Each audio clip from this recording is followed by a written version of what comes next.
dari kita Marji. Pagi Hari ini Romo. mata kuliah, selamat pagi Marji.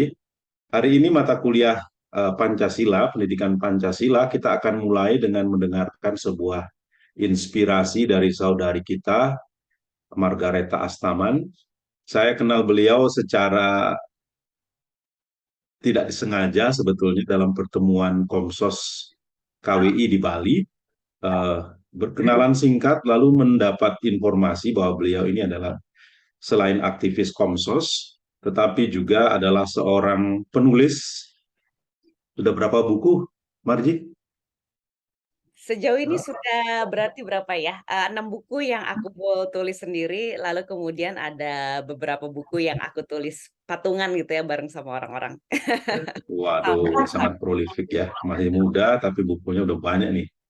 Dan diakui oleh redaktur, seorang teman yang juga bekerja di Kompas, bahwa beliau ini masih muda, waktu masih muda sudah aktif belajar menulis ya. Jadi ini sekaligus bagi sebuah inspirasi bagi para mahasiswa bahwa senjata kita salah satunya adalah kemampuan menulis ya. Jadi tolong diasah baik-baik sejak tingkat 1 dari kampus belajar menulis, karena sekali lagi pena, atau sekarang bukan lagi pena tetapi komputer, adalah senjata kita untuk menyebarkan gagasan bukan hanya di kampus tapi ke seluruh dunia. Berikutnya, saudari kita Marji ini adalah juga seorang entrepreneur. Dia menggunakan energi dan kemudaannya bukan hanya untuk menulis, memberi pelatihan, menjadi aktivis, tetapi melahirkan produk yang konkret. Nanti kita akan dengar sendiri, biar beliau sendiri, dia sendiri berbicara. Jadi dia menjadi seorang pebisnis. Terjun ke dunia bisnis itu ibarat merawat atau mengasuh seorang baby gitu ya. Tidak gampang ya, karena bisnis itu artinya kita harus merancang produk, membangun bisnis model, eh, melaksanakan marketing, apalagi dia seorang eksportir, jadi bagaimana produk itu diambil, di package, dikirim ke luar negeri itu komplikasinya tinggi. Ya. Jadi beliau memberi contoh bahwa pada masa muda ternyata ada banyak hal yang bisa dikerjakan. Kenapa saya pilih beliau sebagai tokoh yang akan membuka mata kuliah kita? Sederhana saja, mata kuliah wajib ini, Pancasila, diharapkan oleh pemerintah bukan hanya melahirkan pemahaman akan Pancasila, tetapi menggerakkan mahasiswa untuk terlibat dalam proyek-proyek sosial. Ya. Dalam pelatihan terakhir diberi penjelasan seperti itu, mahasiswa diajak untuk merancang dan melaksanakan social projects, katakanlah demikian ya. Jadi membuat satu proyek sosial yang dirancang bersama, dilaksanakan dan dilaporkan. Mungkin dari Maji kita bisa mendengar 1-2 contoh bagaimana dia membangun perusahaan dan itu menjadi topangan hidup bagi banyak orang. Ya. Sekian dulu pengantar dari saya. Mari kita sambut saudari kita Marji. Kita beri aplaus ya, walaupun secara virtual. Jadi Marji ini teman-teman kita, para mahasiswa tingkat 1, sebagian besar adalah para fraters, setahu saya. 80 orang, banyaknya mereka berkumpul di kelas. Kalau lihat dari interiornya ini kelas lama ini. Di belakang itu filsuf, gambar filsuf-filsuf semua. Jadi selamat datang. Mungkin baik Marji memperkenalkan diri terlebih dahulu dan setelah itu mau mempresentasikan paparannya. Silakan. Baik, terima kasih banyak Romo, terima kasih banyak rekan-rekan Frater yang sudah gabungnya secara offline ya. Eh, Perkenalkan saya Margareta Astaman, tapi saya biasa dipanggil Marji. Tadi Romo Wayan udah memperkenalkan dengan cukup detail gitu ya. Saya adalah kalau Pancasila berarti apa tuh ya? Apa gado-gado gitu ya. Saya adalah seorang CEO di perusahaan yang saya jalankan sendiri, PT Nusantara Segar Global, biasa disebut sebagai Java Fresh. Tetapi sebelum saya menjadi mendirikan perusahaan, saya sebenarnya adalah seorang penulis. Sampai sekarang masih nulis sih gitu. Buku saya sejauh ini sudah 6 yang saya tulis sendiri, diterbitkan oleh penerbit buku Kompas, dan juga ada beberapa buku yang kemudian kita tulis bareng-bareng dengan beberapa penulis yang lain seperti itu. Selain itu, aktif di Komisi Komsos Komunikasi Sosial di KWI seperti itu, bantu-bantu. Kalau terakhir sih kayaknya lebih banyak bikin games gitu ya. Dan juga digital, karena kebetulan pengalaman saya lebih banyak di dunia konten digital. Saya sempat jadi country editor untuk MSN Indonesia, kemudian juga sempat jadi assistant vice president buat Multiplay Indonesia dan beberapa online yang lain seperti itu. Nah, hari ini datang dengan satu kegiatan, yaitu tentang mau ngobrolin Pancasila gitu ya. Kebetulan saya sambil share screen aja ya. Oke. Oke. Screen. Oke. Nanti tulisannya Marji tentang Pancasila akan saya share ya. Mohon izin. Siap. Nanti bisa dilihat di LMS ya para mahasiswa. Ya, silakan. Oke, ya. Jadi kita akan ngobrol-ngobrol tentang Pancasila. Kebetulan beberapa waktu yang lalu kami sempat ngobrol-ngobrol tentang Pancasila gitu ya. Salah satu pertanyaan yang kemudian muncul adalah, cocok nggak sih sebenarnya, relevan nggak sih Pancasila untuk kehidupan gaya hidup anak muda pada saat ini? Waktu itu kita masih banyak bicaranya tentang generasi milenial, karena waktu itu riset-riset tentang generasi Gen Z itu belum terlalu banyak nih pada saat ini. Bahkan pada saat ini pun juga masih belum terlalu banyak. Jadi waktu itu lebih dilihat ideologi bangsa ini sebenarnya cocok nggak sih untuk gaya hidup anak muda, dan seperti apa sih, kalau misalnya cocok, seperti apa sih harus kita masukkan seperti itu, kayak gitu. Nah, obrolan-obrolan itu, diskusi-diskusi itu, kemudian melihat beberapa riset yang sudah ada dan sebagainya, kemudian akhirnya dituangkan ke dalam satu buku, Pancasila dan Ancaman Radikalisme di Indonesia. Saya menulis satu bagian di situ, satu jurnal yang mana terkait dengan riset-riset yang sudah ada sebelumnya, yang kemudian dituangkan tentang gimana sih kondisi dan realita pada saat ini.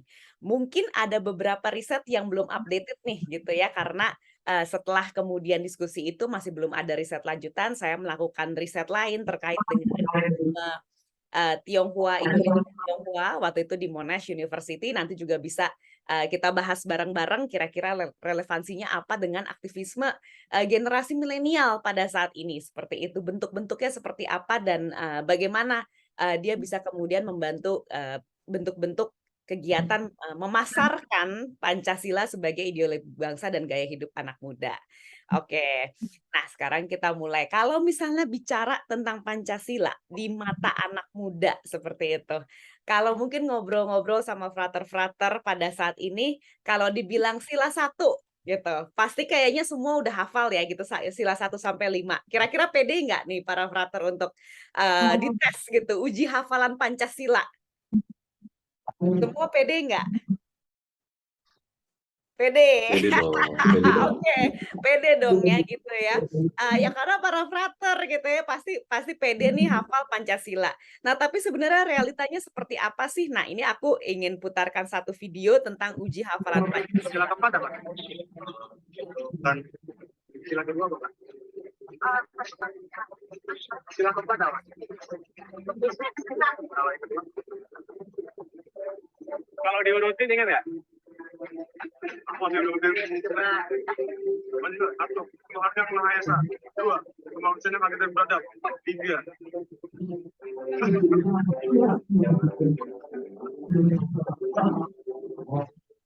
Fakta bahwa banyak generasi milenial yang tak hafal Pancasila sering memancing tahu. Oke, jadi waktu itu sempat ada satu riset dari survei LSI dibuat tahun 2006, lalu kemudian tahun 2017. Kayaknya belum diupdate lagi nih kalau nggak salah ya, seperti itu. Pertanyaannya adalah Pancasila versus khilafah, seperti itu. Mana yang kemudian lebih dipilih? Mana yang kelihatannya lebih ideal untuk menjadi sebuah ideologi bangsa, seperti itu. Nah, salah satu yang diangkat oleh Liputan 6 waktu itu adalah dites nih gitu. sebenarnya nih anak muda Indonesia tahu nggak sih Pancasila itu apa gitu.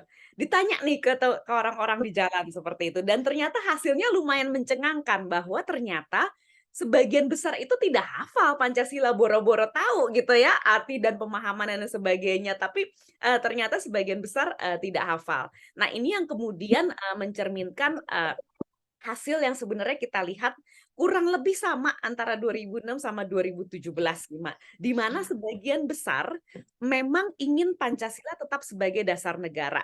Ini kita lihat.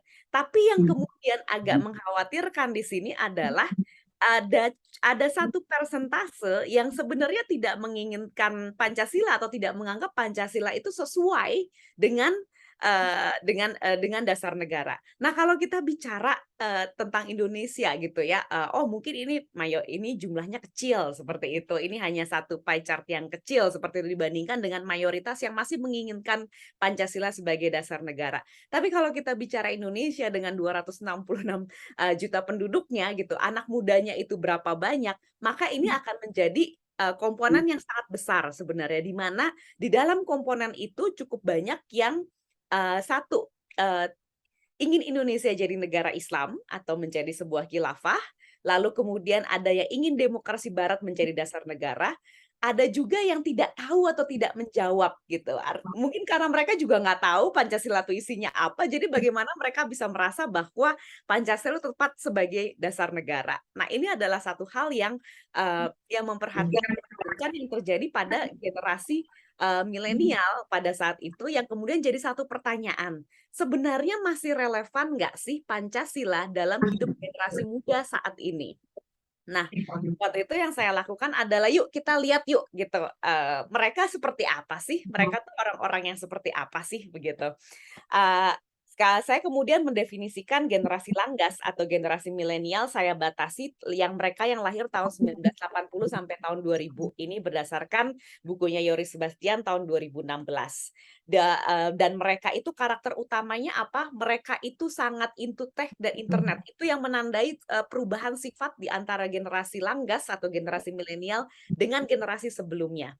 Dan teknologi serta internet ini mempengaruhi cara pikir kita, cara kita bergerak, cara kita melihat, sehingga satu gaya yang sangat kelihatan adalah serba cepat dan dinamis. Mereka menginginkan sesuatu itu terjadi secara instan, secara cepat, kemudian juga secara dinamis, ada interaksinya. Karena gayanya internet, kita punya konten aja yang lebih ramai komentarnya gitu ya. Jadi dinamis selalu diminta untuk melakukan partisipasi terhadap satu hal. Nah, ini gayanya anak-anak muda. Lalu kemudian si generasi langgas ini concern-nya tentang apa ya? Pandangan mereka itu seperti apa ya gitu. Nah, satu riset dari Howard Strauss tahun 2007 menunjukkan bahwa mereka sebenarnya adalah orang-orang yang sangat idealis. Nah, ini juga bisa kemudian direfleksikan ke Gen Z sekarang. Kita ada yang namanya quit culture gitu ya, lalu kemudian mereka yang menolak untuk hustling seperti itu, istilah-istilah seperti itu yang sebenarnya menunjukkan bahwa generasi ini memang bukan generasi yang concern-nya adalah uang, uang, uang, uang sebenarnya. Mungkin agak berbeda dengan generasi sebelumnya yang kemudian masih mengalami beberapa tantangan, lalu kemudian baru beberapa perubahan di negara dan sebagainya yang menyebabkan concern utama adalah bagaimana membangun kestabilan finansial. Generasi ini cenderung relatif datang dari generasi yang cukup mapan sebenarnya, terlebih lagi kalau mereka yang ada di kota besar seperti itu. Beberapa tahun ini cukup stabil, perekonomian cukup stabil, biarpun kita nggak bisa bilang baik dan sebagainya, sehingga ada satu ide bahwa ideologi saya itu menjadi lebih penting dibandingkan hal-hal yang sifatnya materi. Nah, di sini mereka selalu mencari satu ideologi untuk menjadi satu pemersatu, karena kesadaran komunitasnya itu sebenarnya sangat tinggi sekali. Ada yang bilang, wah generasi milenial, Gen Z itu individualis gitu kan ya, cuek gitu. Mereka bayangannya pakai handphone gede, terus nggak lihat sekitarnya seperti itu. Tapi kenyataannya ketika di dalam satu riset menunjukkan bahwa mereka tuh sebenarnya sangat concern tentang komunitas mereka. dan mereka ingin menggunakan ideologi itu sebagai pemersatu komunitas yang ada di sekitar mereka, gengnya mereka gitu. Dan di mana mereka ingin menggunakan isu-isu praktikal, isu-isu ekonomi, isu-isu sosial itu untuk kemudian memperbaiki komunitas mereka. Itu idealismenya Haweanstras. Idealismenya generasi Langgas berdasarkan Haweanstras. Nah, kalau kita lihat tentang ideologi sebagai pemersatu, lalu kemudian kesejahteraan untuk komunitas, lalu kemudian kesadaran komunitas yang tinggi bahwa komunitas itu harus diperlakukan adil, lalu kemudian merasa nyaman dengan masing-masing. Ini kan sebenarnya sila-sila Pancasila gitu ya. Kalau kita bicara tentang keadilan sosial bagi seluruh rakyat Indonesia, ketika kita bicara tentang persatuan Indonesia, ini kan hal-hal yang sebenarnya sangat muncul di sana. Jadi ketika kita melihat hal-hal seperti ini, wah ternyata nilai-nilai ideologi Pancasila itu nyambung nih sama generasi Langgas, nyambung nih sama generasi milenial. Inilah sebenarnya ideologi yang mereka cari sebenarnya. Hanya saja pada saat ini mereka belum tahu gitu di mana mereka belum memahami Pancasila seperti itu. Jadi ketika menjawab pertanyaan pertama, relevan nggak sih gitu buat generasi muda? Relevan nggak sih buat teman-teman milenial atau mungkin juga pada saat ini teman-teman Gen Z? Jawabannya adalah sebenarnya sangat relevan. Karena nilai-nilai yang ada dalam Pancasila itu adalah nilai-nilai yang memang tercermin nilai-nilai yang jadi prioritas buat teman-teman generasi muda. Pertanyaannya bagaimana caranya si Pancasila yang relevan ini ketemu nih gitu dengan generasi muda. Akhirnya kita akan bilang bahwa si Pancasila itu harus ada dalam aspek generasi muda dengan cara yang relevan. Nilainya udah relevan, tapi penyampaiannya belum sampai. Sehingga tadi ketika ditanya sila keempat apa, sila ketiga apa, gitu nggak tahu, bahkan kecampur-campur dan sebagainya. Nah itulah kemudian menjadi satu saran, satu rekomendasi bahwa Pancasila itu memang harus ada di dua tempat di mana ini generasi muda yang mainnya di sini. Yang pertama sekolah atau kuliah, yang kedua internet. Nah dua ini gitu kan ya, kalau mereka nggak lagi di sekolah ya mereka gaming atau mereka menggunakan ponsel dan sebagainya internet. Jadi harus ada di dua area ini sehingga kemudian menjadi relevan. Nah kenapa kemudian yang pertama sekolah gitu? Ada satu data Litbang Kompas melihat di tahun 2008 waktu itu ya. Untuk mengetes sebenarnya mereka kita ini dari secara generasi ada nggak sih perbedaannya dalam pergerakan tentang Pancasila, pemahaman tentang Pancasila. Kalau dilihat ternyata memang agak menurun. Mereka yang usianya pada saat itu 30 sampai 45 tahun itu 54% sampai pada sila kelimanya seperti itu. Kalau yang 17 sampai 29 tahun yang bisa menyebutkan sampai sila kelima itu 47,3%. Jadi ada penurunan. Yang membedakan apa nih di sini nih di dua ini? 54% yang pada saat itu bisa menyebutkan sila kelima Pancasila, kalau dirunut-runut usianya besar atau sekolah pada saat masa Orde Baru. Dan kita tahu banget ketika masa Orde Baru berjaya pada saat itu, luar biasa sekali, doktrin Pancasila itu sangat kencang sekali. Itu jadi bukan cuma Pancasilanya yang mesti dihafalkan, tapi ada yang namanya butir-butir Pancasila. Jadi setiap Pancasila itu ada pengamalannya, ada 5, ada 8, ada wah pokoknya dan semua itu totalnya 48 butir-butir Pancasila yang harus dihafalkan. Dan cukup sangat digalakkan, sangat didoktrinkan. Tetapi yang ditunjukkan di sini adalah ternyata ini berpengaruh sehingga mereka sebenarnya minimal hafal. Maka kemudian kesempatan terbesar untuk kemudian memasukkan atau memberikan pemahaman terhadap Pancasila, ya kayak hari-hari kayak gini nih gitu ya, pada saat kita ada mata kuliah Pancasila, pada saat di sekolah terutama memang dimasukkan, diintegrasikan lebih banyak tentang ideologi-ideologi Pancasila atau landasan Pancasila. Tapi caranya udah nggak bisa lagi dengan cara-cara Orde Baru, dengan cara-cara doktrin seperti itu. Kenapa? Karena berdasarkan survei LSI tahun 2017 tersebut adalah mayoritas itu tidak setuju dengan Pancasila yang ala Orba. Kenapa? ini bisa kemudian diturunkan lagi adalah ini kan mereka adalah orang-orang yang sangat sangat idealis, yang kedua sangat menghargai interaksi. Mereka itu dan internet itu membuat segala sesuatunya menjadi lebih egalitarian. Eh, saya pada saat ini usia saya berapa, saya bisa bicara dengan orang yang 2 kali lipat lebih tua daripada saya, dan saya punya kesempatan untuk jadi benar, gitu ya. Saya punya kesempatan untuk berdebat yang sama. Ketika di internet kita punya kesempatan-kesempatan seperti itu. Dan itu membentuk generasi yang sangat benci sekali doktrin. Benci banget sama doktrin, dan kayak yang kita bilang, bukan benci sama politiknya, tapi keegoisan politiknya. Hierarki politiknya, bahwa kalau saya masuk duluan ke politik, saya paling benar dibandingkan Anda yang baru masuk jadi anggota DPRD baru tahun ini, misalnya seperti itu. Jadi doktrin dan keegoisan politik adalah satu hal yang paling dibenci oleh generasi muda, generasi milenial, generasi Gen Z. Boleh dites gitu ya, rekan-rekan frater, kira-kira bener nggak nih gitu kata-kata generasi milenial yang seperti ini. Yang kedua, mereka suka interaktivitas.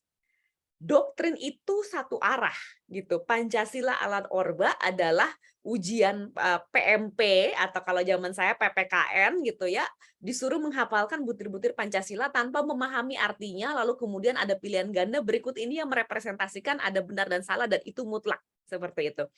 Udah nggak bisa lagi karena tidak akan masuk nilai-nilai seperti itu. Dan mereka adalah orang-orang yang idealis, mereka sangat vokal dan sebenarnya sangat rasional.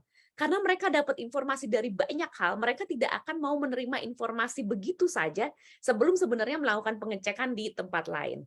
Nah, untuk itu sebenarnya bentuk kegiatan memasarkan Pancasila atau pendidikan Pancasila yang paling tepat, bentuknya sudah bukan lagi sebagai bentuk-bentuk yang kaku, yang kita bilangnya itu adalah ya doktrin seperti itu, tapi yang lebih santai.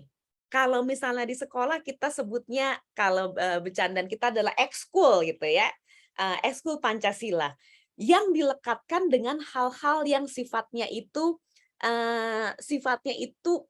lebih berbasis terhadap skill building dibandingkan dengan nilainya sendiri. Jadi Pancasila itu sebagai tema, sebagai topik yang dimasukkan, tapi bentuk materi yang diberikan itu nggak selalu melulu harus bentuknya itu adalah tentang Pancasila gitu, atau belajar tentang Pancasila. Bentuk-bentuknya bisa misalnya pelatihan menulis kayak gitu, tapi materi yang diambil Pancasila atau nilai-nilai yang terkait dengan Pancasila, atau lomba debat, tapi kaitannya adalah balik lagi dengan nilai-nilai Pancasila.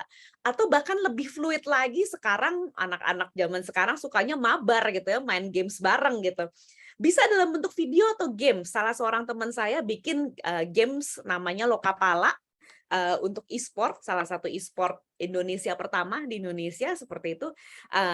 Dan sebenarnya nilai-nilai yang ia masukkan di situ adalah nilai-nilai kepancasilaan, gotong royong, lalu kemudian tentang keadilan, tentang membela yang benar dan sebagainya, yang dibungkus dengan games yang seru, yang ala anime seperti itu, sehingga bisa diterima generasi muda sebagai games, tapi nilainya masuk seperti itu. Jadi sudah bukan lagi tentang doktrinnya, tentang bukunya, tentang keseriusannya, tapi skillnya yang kemudian bisa masuk.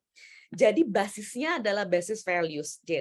Bisa yang kita angkat itu adalah hal-hal yang lebih praktikal. Misalnya daripada kita bikin acara untuk merenungkan persatuan Indonesia, mendingan bikin Bhinneka Tunggal Ika Camp gitu. Ajak teman-teman dari beda-beda sekolah, ada sekolah negeri, ada sekolah Katolik, ada sekolah Kristen, misalnya ada sekolah Buddha, sekolah Hindu, diajak jadi satu untuk kemudian ngobrol-ngobrol. Itu akan lebih mengena dan akan lebih masuk nilai tentang persatuan Indonesia, seperti itu.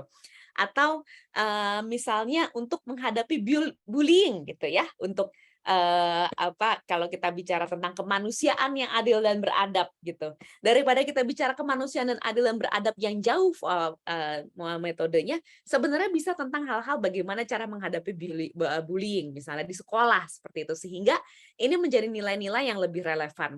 Nah, hal-hal ini, saran-saran ini juga sesuai dengan riset yang saya lakukan di tahun 2019 waktu itu untuk Monash University, ketika melihat generasi muda ini aktivismenya itu seperti apa sih gitu.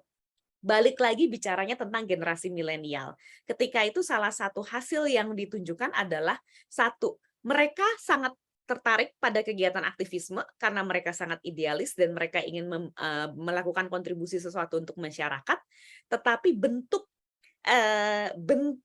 aktivisme yang mereka lakukan yang terutama adalah berdasarkan nilai atau berdasarkan kemampuan dan tidak berdasarkan identitas golongan, seperti itu. Jadi mereka sudah tidak lagi suka kegiatan yang ini atas nama komunitas perhimpunan masyarakat Tionghoa Indonesia gitu, atau ini adalah kegiatan gereja misalnya. Mereka akan ikut kegiatan gereja itu kalau mereka melihat ada nilai yang bisa diambil, ada nilai yang relevan untuk mereka. Seperti itu. Jadi mereka akan ikut, waktu itu ikut pelayanan kesehatan, misi pelayanan kesehatan ke masyarakat terpencil. Bukan karena itu dilakukan oleh organisasi Kristen atau organisasi Katolik, tetapi karena mereka mempunyai skill medikal dan mereka merasa bahwa nilainya sama. Seperti itu. Kalaupun ini bisa dilakukan sama NU, saya pun juga ikut. Nah, itu adalah kata-katanya mereka. Nah, jadi berbasis value bukan berdasarkan doktrin. Yang tentu saja bisa kita lakukan, baik itu sebenarnya bentuknya apakah online atau tidak, itu bisa kalau di sekolah itu lebih mudah untuk dilakukan. Seperti itu. Jadi skill building activities dan values, berbasis value. Lalu kemudian elemen yang kedua, ini kan sekolahnya nih, udah dari pagi sampai siang itu di sekolah. Pulangnya pasti masuk online, apalagi kemarin ketika kita masa school from home gitu ya, pasti banyak banget juga yang waktu online-nya bertambah, seperti itu. Yang kedua adalah bagaimana sih Pancasila ini bisa menemui generasi muda ketika kemudian mereka ada di dunia online nih, seperti itu. Nah, ini yang kemudian sarannya adalah bagaimana kita bisa membuat konten online yang sesuai dengan gaya generasi langgas atau generasi milenial, seperti itu. Mungkin ini tes goal meternya gitu ya. Kalau yang pertama nih siapa nih kira-kira? Para frater kenal nggak yang foto yang pertama ini siapa nih yang cewek? Ada yang kenal nggak? Kira-kira. Enggak. Saya udah nggak kenal ini Marji. Pada nggak kenal nih, aduh. Mereka Ini pasti tahu tuh, cuma susah jawab itu kayaknya karena judul. yang kedua. Nah, yang kedua nih tokoh Katolik nih. Biasanya kalau ada acara-acara Katolik biasanya disuruhnya mereka. Karena mereka Itu YouTuber itu kan? YouTuber. Siapa nih, Romo nih? Dan lupa namanya, tapi sebentar. Lupa saya namanya. Tapi tahu lah. Oke. Ini Andovi sama Jovi Ya, betul. Lopez. Ya. Nah, ini. Nah, jadi kalau kita bicara adalah sekarang inilah orang-orang yang dilihat gitu. Kita bisa berdebat tentang ini kontennya bagus, ini kontennya enggak. Tapi inilah konten-konten yang dilihat sama generasi muda sekarang. Kita nggak bisa tidak bisa menolak itu seperti itu. Kenyataannya mereka lah orang-orang yang populer pada saat ini. Nah, sekarang bagaimana caranya Pancasila bisa populer? Ya memang harus mengikuti dengan gaya-gaya yang memang sekarang sudah ada. Kontennya harus shareable, artinya memang harus bisa mudah untuk dibagikan, mudah untuk menyebar. Kita selalu bicara tentang viral. Ini ada pro dan ada kontra. Tapi kalau saya bilang adalah setiap konten positif yang kita sebarkan di internet, dia membantu menghilangkan kesempatan konten-konten negatif untuk menjadi viral seperti itu. Kalau mereka konsumsi konten kita yang positif, mereka berkurang waktunya untuk konsumsi konten yang negatif. Itu saya selalu bilang seperti itu. Bentuk-bentuk yang memang sekarang lagi happening, memes, TikTok, Reels, itu adalah sesuatu yang harus jadi teman kita. Suka nggak suka, disitulah mereka bermain di situ. Games yang sekarang ini mabar bareng dan sebagainya.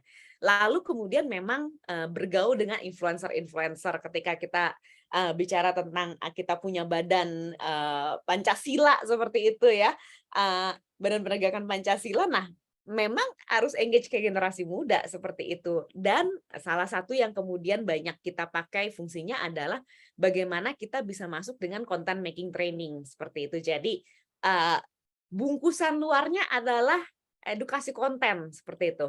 tapi yang kita masukin nilai-nilai Pancasila. Nah, dengan begitu sebenarnya kita akan lebih mudah lagi untuk memperkenalkan nilai-nilai Pancasila itu dalam kehidupan sehari-hari. Kalau saya bicara pada saat ini dari pengalaman saya sendiri, saya dapat Orde Baru itu sampai tahun 98 dan saya cukup lega gitu karena itu berakhir karena saya nggak perlu ngafalin. Yang paling berat buat saya adalah si butir-butir Pancasila, itu sangat membekas di dalam lubuk hati saya yang paling dalam gitu ya. Panjang gitu, lalu kemudian bahasanya berbelit-belit, hierarkis dan tidak bisa terbantahkan seperti itu. Tetapi kalau dilihat lagi kemudian apa yang kemudian saya lakukan pada saat hari ini dari pekerjaan saya di Java Fresh seperti itu, di mana kami punya packing houses itu selalu di desa, dan kebetulan manggis itu tumbuhnya di area-area yang konon katanya nilai intoleransinya itu paling tinggi di Indonesia. Jadi saya ada di Sumatera Barat, di Payakumbuh, lalu kemudian di Tasikmalaya di Jawa Barat, ada di Yogyakarta, di Banyuwangi, di Pesucen, dan juga di Bali gitu. Ada beberapa daerah yang dikenal daerah-daerah yang sangat kuat intoleransinya. Tetapi ketika saya masuk ke desa seperti itu, saya beruntung mungkin saya belum pernah mengalami yang namanya diskriminasi gitu. Dan buat mereka, saya adalah orang Tionghoa, orang Cina, Katolik perempuan pertama yang mereka temuin di dalam kehidupannya mereka seperti itu. Jadi kalau buat saya ya nilai persatuan ya di situ, seperti itu. Yang sebenarnya saya lakukan adalah saya menunjukkan bahwa orang-orang yang berbeda dengan mereka itu nggak nipu gitu kan, seperti itu. Karena kalau saya nipu maka semua orang Cina akan nipu gitu kan, kayak gitu. Kalau saya melakukan hal yang tepat, mungkin mereka akan punya bayangan, ketika ada orang yang lain yang bilang, oh itu kan orang Cina ya bisa nipu kayak gitu, oh itu kan bukan orang yang seakidah sama kita. Mereka bisa membantah karena mereka punya pengalaman dan interaksinya. Bentuk-bentuk praktik-praktik yang secara nyata ini yang kalau buat saya masih hitungannya generasi milenial, itu lebih mudah untuk saya lakukan, lebih mudah untuk saya ajak teman-teman saya untuk masuk, untuk tidak takut untuk berinteraksi dengan orang-orang yang berbeda suku, berbeda keyakinan sama saya gitu. Jadi 2 poin utamanya mungkin ketika hari ini adalah satu, memang bentuknya adalah di sekolah dan di online, itu penekanannya. Lalu kemudian yang kedua adalah berbasis nilai dan berbasis skill. Tetap itu yang harus kita tekankan, yang akan membuat si Pancasila itu akan masuk. Nah, at the end of the day, ini adalah satu video dari Rock the Vote Indonesia waktu itu dalam hari Pekan Pancasila. Ya, hasil dari penggalian itu dipakai sebagai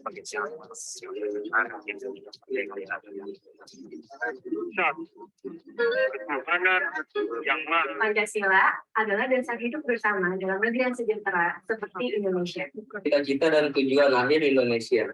Sehingga untuk menjadi Indonesia kita harus menjadi Pancasila. Pancasila tidak hanya sebagai pedoman, tapi juga sebagai cita-cita untuk Indonesia yang lebih baik dalam kehidupan bernegara dan juga dalam multikultur. Pemersatu bangsa yang multikultur. Pancasila adalah landasan pluralisme Indonesia. Bukan itu berbeda, namun tetap berdamping. Memerangi, tanya sanubari, lekas sadari. Saya Okta, Saya Reski, saya Adin, saya Fajar, Saya Irham. kita, saya Indonesia, dan saya Pacific. saya. Kemanusiaan yang adil dan beradab. Dan kesamaan dan Oke, ya ada konten-konten yang seperti ini gitu, konten-konten yang sangat muda, sangat seru sebenarnya gitu, dibuat sama generasi muda.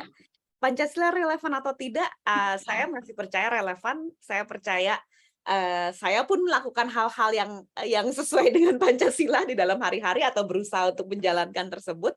Tetapi memang bagaimana caranya si Pancasila yang relevan itu ditemukan, dijodohkan dengan generasi yang ada sekarang, generasi muda Indonesia. Sekian, mungkin kita akan lebih banyak ngobrol-ngobrol ya Romo ya gitu. Kalau misalnya ada pertanyaan atau cerita-cerita yang lain juga silahkan, atau yang misalnya mau sharing. Terima kasih. Terima kasih Marji atas presentasi yang solid dan brilliant. Saya sarikan beberapa poin yang disampaikan Marji. Satu, Marji sudah membeberkan kepada kita realita bagaimana di lapangan kaum milenials kita sebagian besar memang masih menghargai Pancasila, tetapi ada juga ternyata segmen tertentu yang kurang berminat, katakanlah demikian, atau memiliki agenda lain berkaitan dengan dasar negara kita. Tetapi itu tentu saja bukan menjadi kenyataan yang akan melumpuhkan kita, tetapi menantang kita bagaimana kita juga beradu sehingga Pancasila ini makin diterima, makin meresap dalam cara berpikir dan juga sikap hidup warga, terutama anak-anak muda.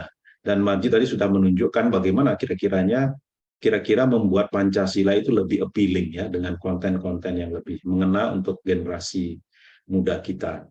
Saya kira saya sangat setuju bahwa pada akhirnya ini adalah sebuah pertarungan ideologi, katakanlah demikian, a battle for the mind, karena ada yang mengatakan cara yang gampang untuk membuat kejahatan itu merajalela adalah dengan atau ketika orang baik itu diam aja. Jadi the only necessary thing for the triumph of evil is for good men doing nothing. Gitu ya.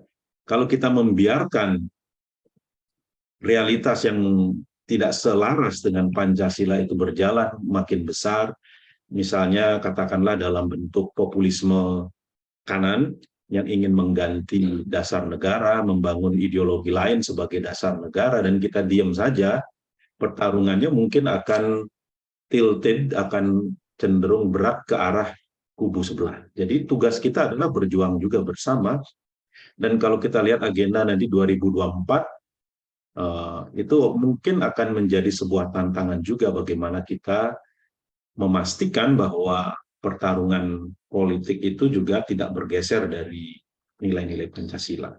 Saya kira demikian ya, tugas kita bersama. Tadi Margi juga sudah memberi contoh bagaimana secara konkret dia membangun perusahaannya, bukan hanya untuk cari cuan ya, tetapi bagaimana perusahaan itu bisa menjadi wadah untuk reaching out pada masyarakat, menjangkau masyarakat, menunjukkan bahwa ada loh generasi muda yang doing business dengan cara-cara yang ethical, berbasis nilai yang baik ya. Saya kira terima kasih sekali lagi untuk Marji atas presentasi yang solid. Silakan sekarang waktu untuk tanya jawab diskusi bagi para mahasiswa. Silakan unmute mikrofonnya, maju dan sampaikan pertanyaan ya. Juga bagi yang lain yang saya lihat ini ada Saudara Krisna, ada Markus Satya, saya tidak tahu dari mana, silakan juga boleh bertanya ya. Kita buka dengan diskusi ya. Boleh pertanyaan, boleh tanggapan, silakan. Ayo mahasiswa tingkat 1, biasanya tingkat 1 itu banyak pertanyaannya karena mereka baru mulai kuliah ya. Silakan para mahasiswa. Kita tunggu. Dan terutama kalau ini kan mahasiswa generasi muda ya, berarti suka interaktivitas. Asik. Itu sudah ada beberapa penanya itu, Manji. Silakan. Tolong sebutkan nama, kemudian pertanyaan atau komentar, silakan ya. Silakan.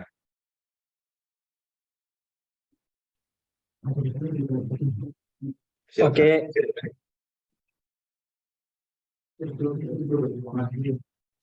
Tes. Sudah, masuk, brother. Oke, terima kasih Romo. Pada kesempatan yang pertama, saya betul-betul mengamini bahwa sebagai konsep Pancasila itu sendiri telah mencapai final. Itu menurut saya. Tetapi ada pun pertanyaan lanjutannya, apakah betul Pancasila ini telah mencapai konsep yang final itu sendiri?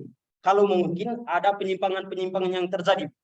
Ini berdasarkan dari realitas seperti yang ditawarkan oleh Ibu Margareta tadi, bahwa salah satu kegiatan yang dilakukan untuk lebih mencintai Pancasila itu sendiri dengan adakan aktivis sendiri. Seperti yang kita ketahui bersama juga kita menonton, itu perdebatan antara Rocky Gerung, Boni Hargen dengan mahasiswa itu sendiri terkait dengan kasus salah satu contohnya itu perpanjangan masa jabatan presiden itu. Di sana dikatakan tadi bahwa sebagai aktivis itu sendiri, ya kita akui mahasiswa itu memiliki kemampuan dan mengenal apa arti dari Pancasila itu sendiri.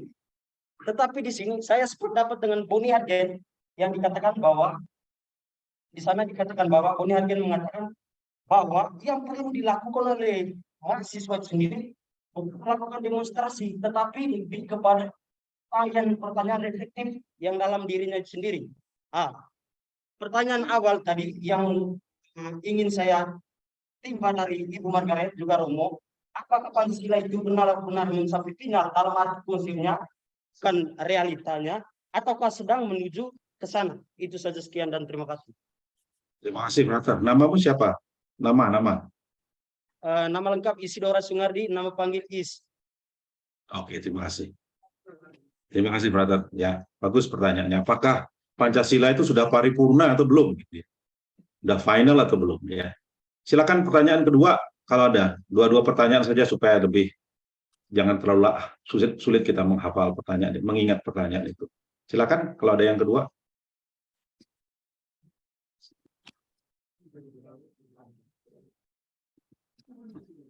Ada?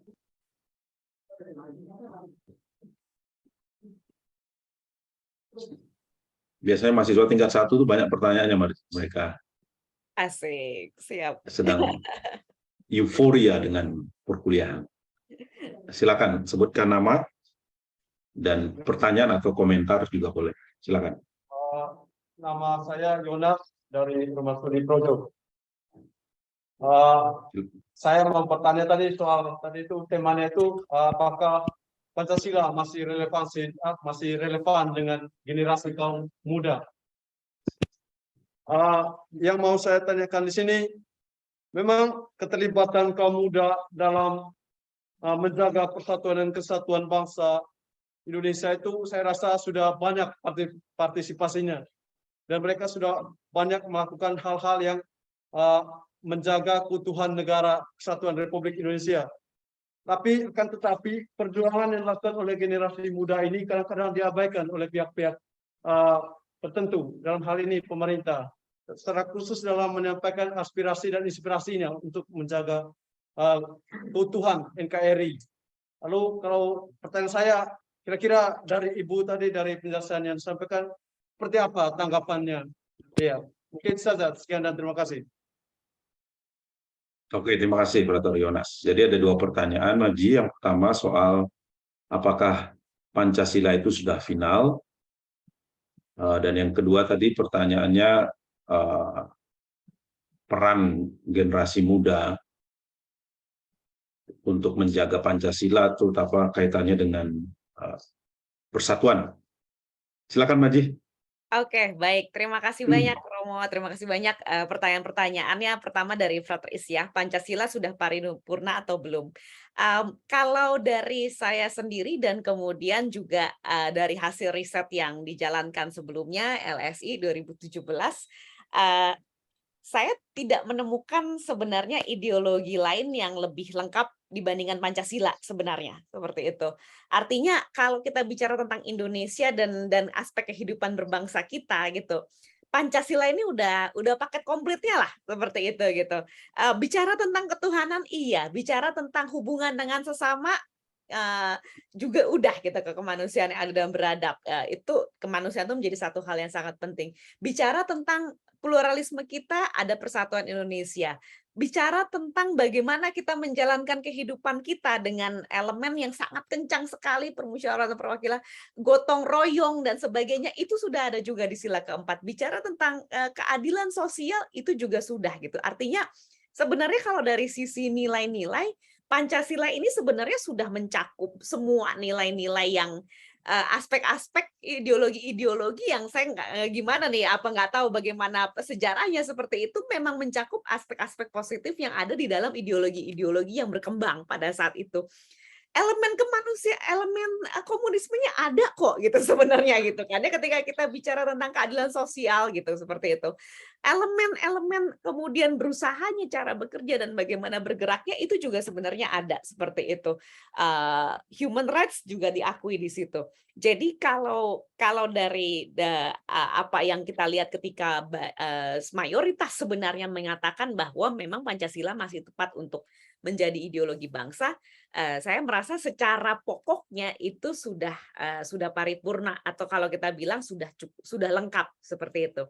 Tetapi apa yang kemudian masih bisa dikembangkan dari situ adalah pemahamannya, implementasinya, bagaimana kita bisa melihat Pancasila dalam nilai-nilai kehidupan kita yang sehari-hari ini, seperti itu. Nah, itu yang belum paripurna dan sudah pasti belum paripurna gitu. Karena kalau misalnya sudah paripurna seperti itu, tidak ada lagi kegiatan insiden-insiden polisi memutilasi orang, itu nggak ada lagi harusnya gitu kan. Itu kan tidak manusiawi gitu kan, juga tidak beradab seperti itu. Tidak ada lagi orang-orang yang ketika di dalam tahanan dia mendapatkan tempat yang lebih nyaman, atau misalnya tahanan korupsi itu cuma 2 tahun, maling ayam 4 tahun. Nah, itu juga nggak ada lagi gitu. Itu tidak adil kan, ya seperti itu. Tidak adil untuk seluruh masyarakat Indonesia. Nggak ada lagi bangun gereja susah, atau kemudian juga misalnya bangun izin-izin susah seperti itu untuk agama-agama tertentu. Harusnya sudah tidak ada lagi karena ada ketuhanan yang Maha Esa, ada satu payungnya, semuanya di bawah ketuhanan yang Maha Esa. Artinya pengembangannya justru atau implementasinya yang justru tidak terjadi pada hari ini, atau pemaknaannya atau pengertiannya yang justru tidak terjadi pada hari ini, seperti itu. Nah, ini tugas siapa? Ya memang akhirnya jadi tugas kita. Bagaimana kita bisa mengamalkan nilai-nilai Pancasila kalau kita juga nggak tahu artinya apa gitu kan. Hafal aja enggak gitu, tahu isinya aja enggak loh gitu generasi muda sekarang. Bagaimana mereka bisa merelevansikan apa yang terjadi di masyarakat dengan nilai-nilai yang katanya jadi dasar negara, seperti itu. Nah, itu yang kemudian terus berkembang dan terus berkembang. Nah, pengembangannya lalu kemudian seperti apa, balik lagi sebenarnya adalah ke konten positif. Saya selalu bilang bahwa kalau berdasarkan riset, konten viral tuh berapa persen sih kesempatannya gitu. Kesempatannya mungkin cuma 0,0001%, seperti itu. Itu satu konten untuk menjadi viral, seperti itu. Tetapi kalau saya bilang konten yang viral itu cuma 0,001%, itu bukan supaya kemudian kita jadi patah semangat terus ya udahlah kalau gitu nggak punya harapan lah gitu untuk jadi seseorang yang membuat perubahan di dalam masyarakat lewat konten kayak gitu. Justru karena angkanya begitu kecil, kita harus banyak-banyaknya produksi konten yang positif, menyebarkan nilai-nilai yang positif, supaya si 0,001% itu jadi berarti. Jadi punya suara di masyarakat, sehingga kemudian mengalahkan suara-suara yang negatif. Orang-orang paling gampang nge-share apa sih? Orang segala sesuatu yang terkait dengan kemarahan, sesuatu yang terkait dengan excitement, seperti itu. Itu pasti yang paling gampang di-share. Yang susah di-share adalah mereka nggak suka share sesuatu yang sifatnya sedih, seperti itu, atau sesuatu yang dull, yang datar gitu. Kadang-kadang kita bergerak dengan konten-konten refleksi, doa, dan sebagainya. Kita akan gerak dengan konten-konten yang sifatnya renungan, yang lebih tenang, lebih damai, kesempatan di-share-nya itu lebih sedikit, seperti itu. Nah, sekarang bagaimana konten-konten Pancasila pemaknaannya yang tepat atau pemaknaannya yang sesuai dengan cabang-cabangnya ini masuk ke excitement, seperti itu gitu. Mungkin nggak ke anger tapi ke excitement gitu. Bisa bersaing dengan konten-konten viral yang memang sifatnya memicu kemarahan. Viralkan kalau tidak ingin melihat Islam diinjak-injak di Indonesia. Kontennya kan seperti itu biasanya. Nah, konten-konten seperti itu kan konten-konten yang memicu kemarahan. Wah, agama saya dihina, misalnya seperti itu, marah seperti itu akan lebih mudah di-share. Memicu excitement seperti itu, rayakan keberhasilan kita menggeser apa seperti itu sifatnya excitement, seperti bagaimana konten kita pun juga bisa mengarah ke sana sehingga memberikan pemahaman yang tepat, seperti itu. Jadi kalau buat saya bukan Pancasilanya yang mesti diganti, tapi bagaimana kita memahami dan memaknainya. Nah, itu yang akan terus bergerak luas banget kok. Itu ketuhanan yang Maha Esa tuh luas banget. Kenapa dulu kita dibikinin butir-butir Pancasilanya banyak banget? Ya karena pemahamannya sebenarnya seluas itu, tapi itu dari satu pihak. Bagaimana kalau setiap orang itu bikin butir-butir Pancasila sendiri? Itu kan banyak banget sebenarnya yang bisa kita aplikasikan. Kurang lebih begitu kalau pertanyaannya adalah, ini kalau menurut saya, apakah Pancasila sudah paripurna atau belum? Lalu kemudian tentang pemerintah versus ini ya, anak muda ya gitu. Kalau saya akan ngambil, beruntung sekali kita lahir di dunia digital gitu. Dunia yang sangat egalitarian gitu. Enggak presiden, enggak menteri sekalipun itu punya posisi terasa lebih tinggi di internet. Saya akan ngambil kasus Kemenkominfo kemarin. Seperti itu gitu. Kalau dunia zaman dulu belum ada internet seperti itu, lalu kemudian ini kita masih punya Kementerian Penerangan, dulu mungkin ada yang ingat kita punya Menteri Penerangan seperti itu. Kalau ada hal-hal layanan-layanan yang diblokir, kita sekedar tidak punya akses. Tapi ketika pemblokiran internet, pemblokiran beberapa jasa-jasa internet dilakukan di masa sekarang, dengan Kemenkominfo yang memang mempunyai kemampuan, punya power untuk memblokir, apa yang terjadi? Memes bertaburan, Twitter rame, trending topics dan sebagainya. Nah, ini adalah feedback-nya atau responsnya generasi muda. Dan mereka menggunakan tools yang mereka sangat nyaman gitu. Dan akhirnya terjadi dialog sebenarnya, terjadi diskusi. Ya boleh aja ngeblok, tapi sediain alternatif dong gitu. Ya alternatifnya makanya bikin dong, kalau Kemenkominfo kan bilangnya gitu. Ya gimana bisa bikin, orang development-nya aja bisa bertahun-tahun untuk membuat sistem yang sama seperti yang dibuat di luar negeri. Ya oke, ngeblok, tapi kasih waktu dong gitu, kasih info seperti itu. Apa aja yang akan diblok, terus kenapa ini diblok, judi online nggak diblok, dan sebagainya. Jadi ada diskusi, ada ruang.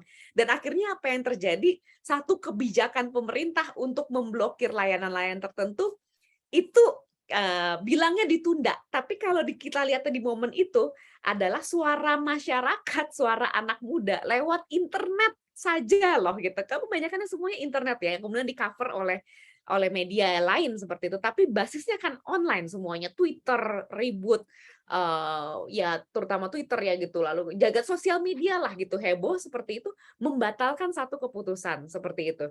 Jadi kalau sekarang kita bicara pemerintah nih kurang apresiasi gitu kan, seperti itu.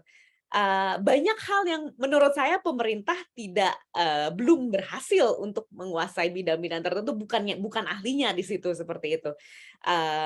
Termasuk kalau buat saya adalah bagaimana menyebarkan Pancasila ini gitu kan, seperti itu.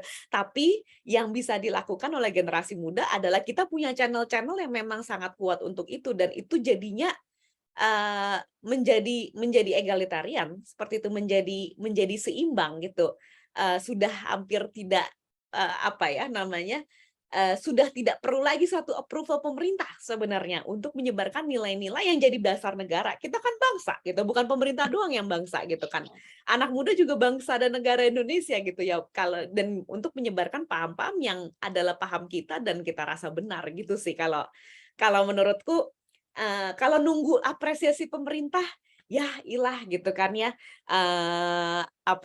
masih banyak fokus-fokusnya gitu, swasembada dan sebagainya gitu. Banyak hal gitu. Kayaknya kalau kita nunggu-nunggu dari pemerintah ya justru malah kita nggak akan gerak. Tapi ada medium-medium yang tanpa pemerintah kita sendiri bisa gerak dan mungkin bisa bergerak lebih efektif. At the end of the day, tujuannya sama kok gitu. Mungkin justru kita malah akhirnya ketemu di satu momen, ya sebenarnya yang kita lakukan ya bantu pemerintah juga kok gitu. Meskipun jalurnya beda.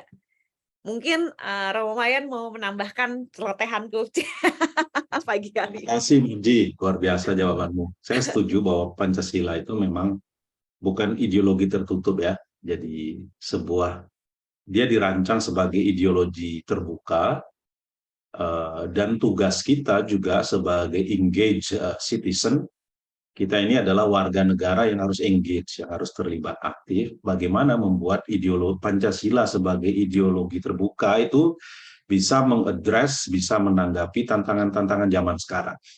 Misalnya, gimana sih kita bisa mengeksplor Pancasila sehingga bisa dipakai untuk menggerakkan orang merawat lingkungan. Ini mungkin underdeveloped ya.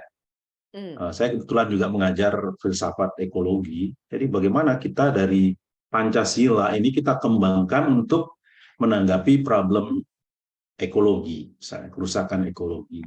Atau bagaimana Pancasila kita garap sehingga lebih tajam membantu kita menyoroti masalah-masalah ketimpangan sosial.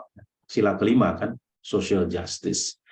Kita masukkan misalnya filsuf-filsuf yang kita pelajari di STT, John Rawls misalnya, atau konsep keadilan mulai dari Plato dan seterusnya ya, bagaimana kita bisa pakai. Atau persoalan hukum, sekarang lagi ribut di kasus Brigadir J, pembunuhan. Bagaimana gitu ya. bagaimana institusi negara menanggapi kasus seperti ini dan bisa menyelesaikannya dengan meyakinkan gitu ya. Bukan malah ditutup-tutupi dengan macam-macam gerak tipu dan seterusnya. Kita bisa gunakan di situ. Jadi bukan ideologi tertutup yang udah mati, yang udah masuk bookshelf gitu, udah dibekukan, taruh di perpustakaan, nggak ada yang baca gitu. Tapi kita explore lagi ya. Dan itu tugas kita, termasuk tugas Anda, walaupun masih mahasiswa tingkat 1, belajar giat supaya kita bisa menyumbang ide bagaimana mengembangkan Pancasila. Misalnya berkaitan dengan persatuan. Kita mau persatuan tetapi juga keragaman kan? Satu tapi beragam. Dan itu bukan hanya kita gunakan alat kita, bukan hanya diskurs, bukan hanya bicara, tetapi mungkin melalui pakaian gitu ya. Jangan hanya Citayam Fashion Week gitu ya, yang budaya populer gitu ya, tetapi juga mungkin pakai kebaya. Anak-anak muda pakai busana tradisionalnya masing-masing gitu ya.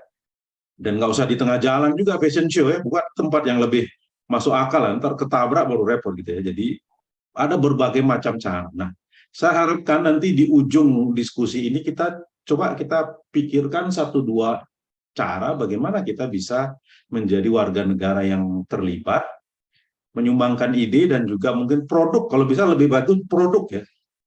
Marji ini udah bagus banget nih, dia jualan buah dia. Dan ekspor saudara-saudara ya. Jadi apa yang di buah-buah eksotik yang dimiliki Indonesia, katanya tadi apa, manggis, apa lagi Mandi produknya? Manggis, salak, kelapa, jeruk purut. Ada, dikumpulkan dari petani gitu ya? Ya, kita basisnya kemitraan. Mungkin aku share sedikit Lalu, tentang Java Fresh kalau oke, boleh. silakan. Ya, Ya, boleh. Oke, baik.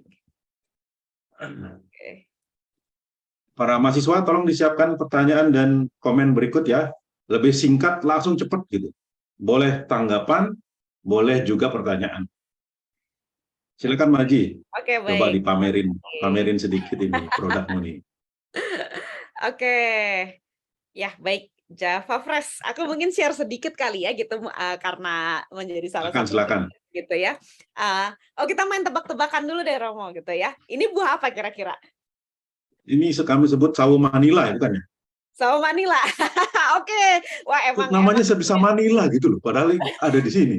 Padahal di sini kadang-kadang kita sebutnya juga sawo susu gitu Romo, atau sawo durian gitu ya gitu. Nah, ini salah satu buah yang memang sebenarnya khas Indonesia gitu atau khas Asia Tenggara ya gitu, dan tapi kita sendiri udah cukup jarang menemukan itu gitu kan, seperti itu. Latar belakang saya penulis. Nah, ini buku-buku saya mungkin kalau tadi nggak ada bayangannya, buku-buku saya modelnya seperti itu. Dan ini perusahaan-perusahaan yang saya jalankan sebelum saya mendirikan Java Fresh. Nah, ini Java Fresh itu sebenarnya brandnya di bawah PT, namanya PT Nusantara Segar Global. Nah, fokus kita adalah untuk menyediakan buah eksotis, sebagai buah eksotis premium dari Indonesia. Jadi memang fokusnya memang buah-buah asli Indonesia lah, seperti itu. Nah, mungkin aku cerita sedikit waktu itu mulainya kayak gimana sih gitu. Nah, ini adalah partnerku, namanya Robert, satu teman kuliah seperti itu waktu dulu. Waktu itu lagi ngobrol-ngobrol, kita lagi di Jakarta, satu pertanyaan yang muncul hanya gini, kenapa ya orang Indonesia itu tuh kok apa-apa impor terus, mindsetnya impor gitu. Seolah-olah apa yang datang dari luar negeri itu selalu lebih baik dari apa yang ada di negara kita sendiri, seperti itu. Nah, waktu itu karena kita ngobrol-ngobrolnya di mall deket sama supermarket, kita suka makan buah, kita ambil contohnya buah segar. Kalau buah segar yang dari impor itu bagus-bagus, bentuknya seragam, warnanya seragam, gradasinya aja bisa seragam, packagingnya cakep-cakep, ada yang tabung, ada yang kotak, lalu kemudian juga ada yang ditaruh di pendingin dan sebagainya. Sedangkan kalau kita ngomong buah tropis, manggis, salak, itu namanya manggis curah. Ada yang gede, ada yang kecil, ada yang bagus, ada yang jelek, ada yang penyok, ada yang busuk dan sebagainya gitu. Kenapa kita nggak berpikir sebaliknya gitu? Kita bawa sesuatu yang baik, kita punya melimpah, kita sortase, lalu kemudian kirim. Dan waktu itu saya masih seorang penulis, masih seorang digital content editor, saya pikir masuk akal ya gitu. Kayaknya kita harus melakukan itu, kita coba. Lalu kemudian saya ajak teman saya, teman SMA namanya Swasti gitu, dia waktu itu bekerja di PR practitioner di microfinance gitu ya. Kami suka jalan-jalan gitu. Jadi saya bilang daripada jalan-jalan kita tidak ada faedahnya, lebih baik kita jalan-jalan sambil kita cari buah-buahan yang bisa kita ekspor waktu itu. Lalu kemudian udah jalan seperti itu. Nah, yang kemudian sangat amat mengerikan sebenarnya gitu karena satu kita tidak memahami tentang buah-buahan, nggak ada satupun dari kita itu pengalamannya adalah agrikultur, kita tidak pernah ekspor sebelumnya dan kita mau niatnya ekspor. Yang ketiga kita tidak mempunyai market intelligence waktu itu gitu. Tapi kemudian satu hal yang berjalan mungkin kita telah melakukan hal yang tepat sepanjang perjalanan sehingga kita bisa ekspor buah-buah ini ke seluruh dunia seperti itu. Sejauh ini 19 negara. Ini adalah buah-buah kita dan jelas kelihatan pasti beda dengan apa yang ada di supermarket kayak gitu ya. Manggisnya tuh kelopaknya masih ijo-ijo semua gitu ya. Lalu kemudian warnanya seragam. Nah, ini adalah bentuk-bentuk yang kita lakukan sejauh ini kita sudah ekspor ke 19 negara. Pasar terbesar kami itu di Eropa, terutama di Eropa Barat, lalu kemudian juga di Rusia, Cina dan di negara-negara lain juga seperti itu. Ini packaging kita. Jadi memang ada yang bentuknya keranjang, tapi ada juga yang bentuknya box 2 kiloan dijadikan sebagai hadiah, hantaran kalau Natal, kalau Tahun Baru, seperti itu digambar tangan, packagingnya dan sebagainya, sehingga menjadi packaging yang cukup representatif seperti itu untuk kita. Nah, sejauh ini kami bekerja sama, konsep kami adalah kemitraan. Artinya kami tidak punya satu kebun ratusan ribu hektar yang kami manage sendiri dan sebagainya, itu tidak. Kenapa? Karena kalau dilihat di Indonesia sebenarnya kita adalah salah satu produsen buah segar paling besar di dunia, tapi kita bukan eksportir. Jadi untuk ekspor tuh kita nggak ada lah di top 3, top 10 gitu, nggak ada seperti itu. Tapi kalau buah segar kita produksinya itu top 3 di dunia. Artinya buahnya banyak, petaninya ada.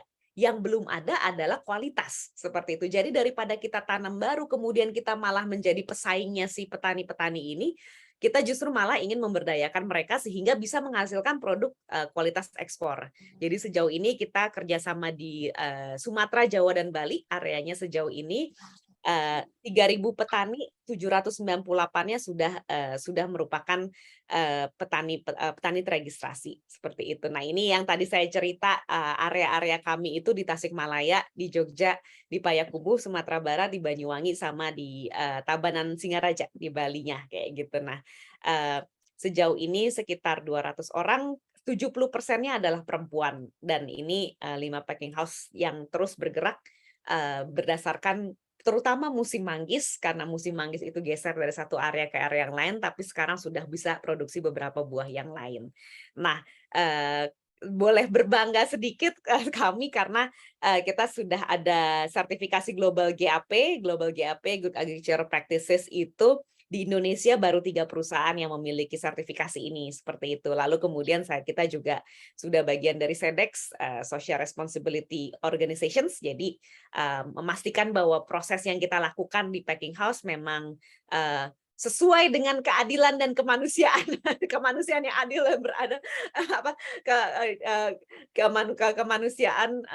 kemanusiaan dan juga prosesnya beradab seperti itu. Lalu kemudian juga dari badan karantina seperti itu. Lalu kemudian satu hal yang agak berbeda di kita adalah petani dan pekerja kami itu mitra. Artinya mereka bukan pekerja kita sebenarnya gitu, tapi adalah sebagai partner bisnis gitu. Itu yang saya bilang, saya bukan atasan, bukan bawahannya teman-teman petani dan packers, tapi mitra bisnis gitu. Kita semua ada di dalam satu payung, kebetulan satu perusahaan, karena kita punya keahlian yang berbeda-beda gitu. Saya bilang Bapak Ibu punya keahlian menanam buah dengan baik dan membersihkan buah dengan baik, packing dengan baik. Itu bukan kemampuan yang saya bisa lakukan. Saya punya keahlian, saya bisa cari pasar ke luar negeri. Nah, kita ketemu gitu di satu bagian. Itu kenapa kami selalu basisnya itu di desa, bukan di kota. Jadi tidak punya gudang induk. Nah, sebagai bisnis partner berarti kita punya kewajiban untuk sharing ide, untuk ide dan visi seperti itu. Lalu kemudian juga saya sering bawa konten-konten, misalnya saya lagi ke Eropa, foto-fotoin manggisnya itu di sana seperti apa, karena hasil akhir packing terakhir yang ada di desa itulah yang akan kemudian didisplay di negara-negara tujuan. Jadi di Jakarta itu hanya masuk ke bandara, hanya akan masuk ke Tanjung Priok, sama sekali tidak ada processing lagi. Jadi mereka bisa lihat bahwa memang hasil akhir yang mereka lakukan itu diapresiasi dengan baik di negeri lain. Dan dari situ biasanya kita akan punya kesepakatan kualitasnya, jasanya itu seperti apa, seperti itu.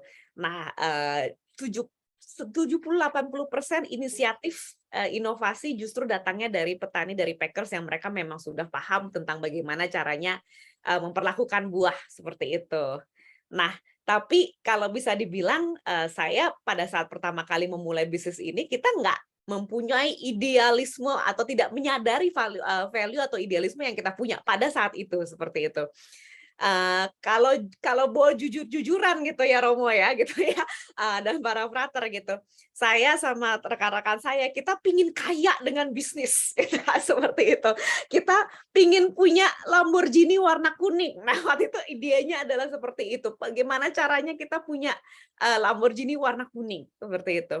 Tetapi kemudian pada saat perjalanan, pada saat kita melakukan usaha kita, banyak keputusan-keputusan yang kita ambil basisnya itu bukan untung dan rugi. Kalau misalnya hanya untung dan rugi, keputusannya pasti ya akan bagaimana cara kita monetasi sesuatu, seperti itu.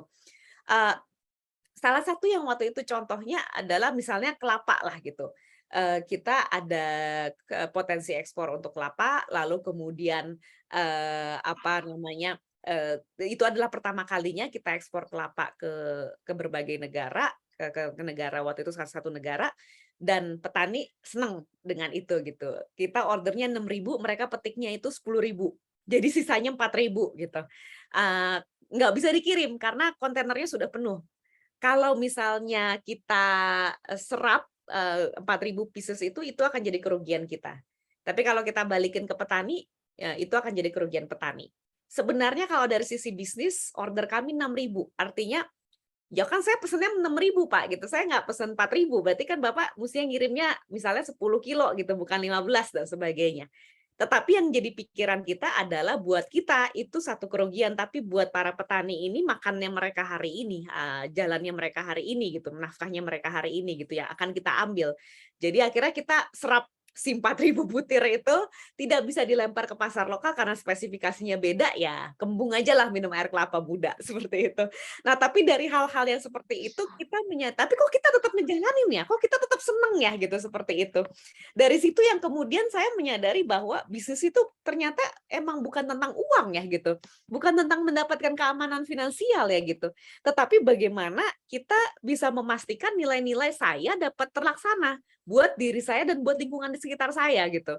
Karena saya bisa ngambil keputusannya dalam bisnis gitu. Jadi saya selalu bilang ke teman-teman kalau ada kelas entrepreneurship, kalau misalnya mau kaya gitu, mau aman secara finansial, jangan bisnis. Kerja yang rajin di perusahaan orang gitu kan, seperti itu. Jadi CEO yang gajinya 1 miliar sebulan, selesai gitu. Tapi kalau bisnis setiap hari akan terus memikirkan bagaimana kita merasa nggak aman secara finansial. Tetapi kita bisa memastikan nilai-nilainya itu bisa terlaksana buat diri kita dan lingkungan. Saya bisa ngambil keputusan, udah serap aja 4.000 butir itu. Perusahaan saya, kayak gitu, seperti itu. Nah, dari situlah kemudian kita bilang gini, kalau misalnya bukan uang yang kita cari, tapi apa, kita harus bisa menemukan sebenarnya apa sih yang menggerakkan kita untuk melakukan sesuatu. Dan itu mulainya adalah dari diskusi antar kita sendiri. Jadi saya muncul dengan nilai-nilai yang saya punya, Robert Swasti muncul dengan nilai-nilai yang mereka punya.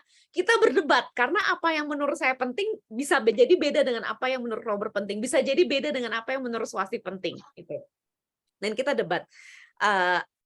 Tapi kemudian ternyata ada nilai-nilai yang sama, yang penting buat saya, penting buat yang lain, ternyata terjadi juga di Java Fresh seperti itu.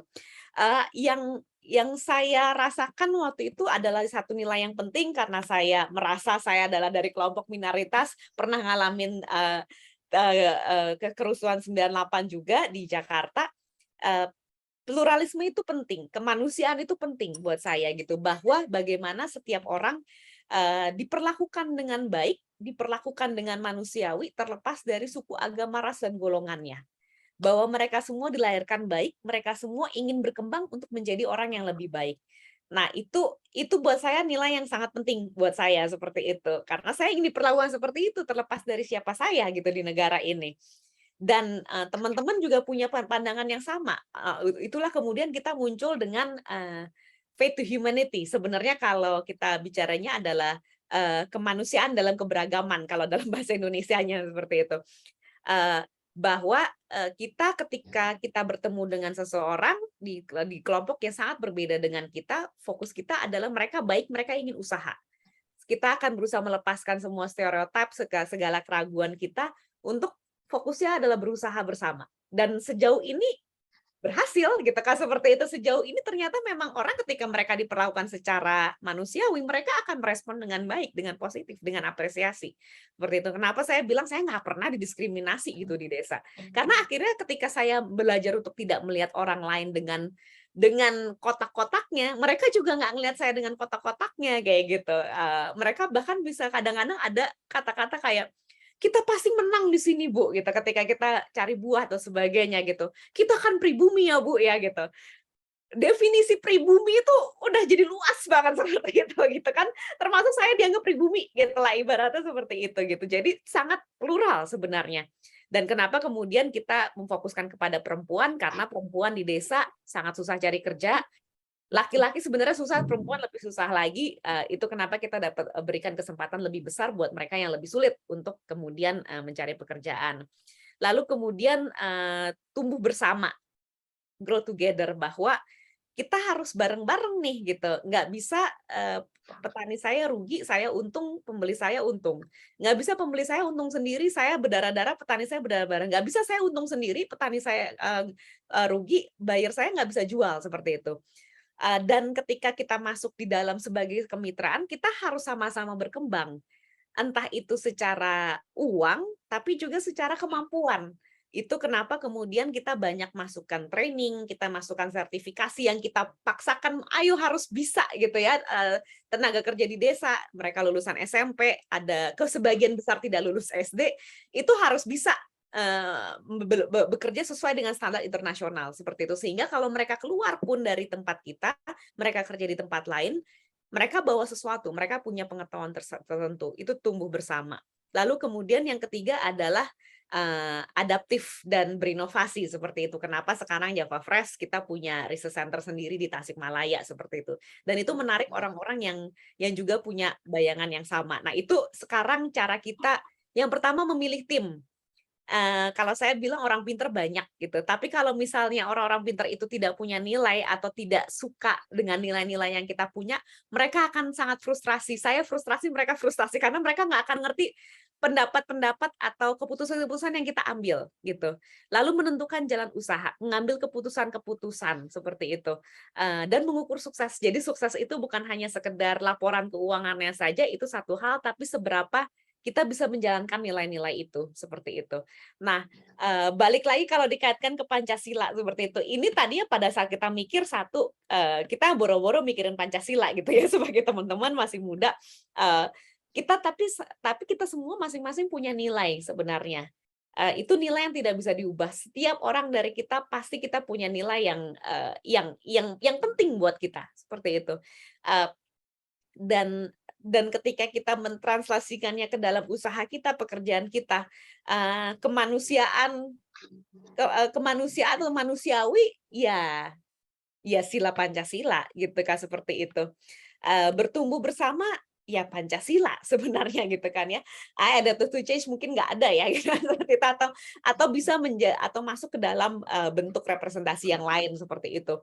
Tetapi nilai-nilai yang kita kembangkan, ya sebenarnya Pancasila. Jadi kalau dibilang relevan atau enggak, usaha yang saya jalankan, teman-teman saya anak-anak muda udah sejauh ini masuk tahun ke-8, basisnya itu sila-sila Pancasila ternyata gitu kan, seperti itu. Jadi nggak bisa saya bilang nggak relevan gitu atau tidak mencakup apa yang saya butuhkan. Hanya memang implementasinya berbeda. Apa yang kemudian jadi bentuk-bentuk kita berbeda. Kalau saya selalu terus gimana dong, apa yang harus kita lakukan gitu kan ya. Kita mungkin punya bidang yang berbeda-beda, bidang pelayanan yang berbeda-beda. Selalu balik lagi ke nilai kita. Karena di dalam nilai itu kayaknya pasti ada deh yang bersisian sama Pancasila sebenarnya, dan bagaimana nilai itu bisa muncul dalam pekerjaan kita, bisa muncul dalam pelayanan kita, bisa muncul dalam karya kita, bisa muncul dalam hasil-hasil yang kita buat seperti itu. Nah, itu bentuk-bentuk yang sangat amat fluid, sangat amat bebas seperti itu. Saya kebetulan ketemunya adalah dengan menjalankan Java Fresh seperti itu, ekspor buah segar. Tetapi ini satu bentuk yang sangat kecil dibandingkan bentuk-bentuk lain yang bisa ada di luar sana sih. Seperti itu. Gitu, Romo. Ceritanya. Luar biasa, Marji. Mari kita beri aplaus dulu ya. Luar biasa ya. Dari yang sangat abstrak, nilai-nilai Pancasila, ke produk yang sangat spesifik, tapi dijalankan dengan etika. Ya. Jadi, business with ethic, with solid ethical principles. Ya. Jadi kita lihat tadi core values-nya 3 itu luar biasa ya. Kita harap semakin banyak anak muda Indonesia menjalankan bisnis dengan etika ya, sehingga bisnisnya grow tetapi juga solid untuk long term. Karena apa? Para mahasiswa, kalau kita lihat visi Indonesia 100 tahun kemerdekaan, visi 2045, salah satu visinya adalah membuat Indonesia itu keluar dari middle income trap namanya. Kita ini kan kelas menengah nih, menengah bawah lah. Tapi kalau pembangunnya tidak berjalan dengan bagus, kita kelas menengah terus. Kita mau lebih maju. Dan salah satunya dengan mengembangkan entrepreneurship. Dan Marji sudah menjalankannya dengan teman-temannya luar biasa ya. Sekali lagi apresiasi tinggi untuk Marji. Semoga perusahaannya tetap berkembang, memajukan juga para petani. Ini luar biasa ya. Saya iri nih Marji nih. Belum punya produk yang bisa melibatkan banyak orang sehingga menyentuh kehidupan banyak orang ya. Para mahasiswa, saya beri 1 round untuk pertanyaan lagi. Setelah itu kita akan tutup supaya jangan terlalu lama. Singkat-singkat ya. 2 atau 3 pertanyaan atau komentar silakan. Ada? Wah, ada banyak di belakang. Langsung maju aja. Langsung maju aja. Nama lalu singkat-singkat pertanyaan atau tanggapan itu aja ya. Silakan. Silakan, Frater. Nih, Marji, banyak penggemarmu nih. Ya. Halo, Frater. Halo. Ya, selamat pagi, Bu. Saya Selamat Kris pagi. Masimbolo dari Karmel. Jadi, Siap. ketika di sekolah kami diajari betapa luhurnya Pancasila itu. Namun Frater, ketika turunkan melihat sedikit mukanya. Frater, turunkan sedikit supaya kelihatan wajahnya. Ya, nah oke. Nah, ketika melihat realitas sekarang, ada pemerintah yang korupsi, polisi menembak polisi, tentara memutilasi rakyat, kami jadi bingung gitu. Pemerintah yang kami anggap sebagai garda terdepan, tanda kutip, untuk menegakkan Pancasila, malah mereka yang mengacaukannya gitu. Jadi ini membuat kami ya kadang-kala bingung, jadinya timbul sikap acuh tak acuh gitu. Nggak peduli lagi gitu. Mereka aja begitu, apalagi kami gitu. Nah, bagaimana tanggapan Ibu sama bagi kami kaum muda ini? Terima kasih. Terima kasih, Frater. Ya. Marji nyaman dipanggil Ibu atau Mbak atau apa? Panggil Marji aja lah. Nah, panggil Marji aja katanya. Ya, silakan. Lanjut.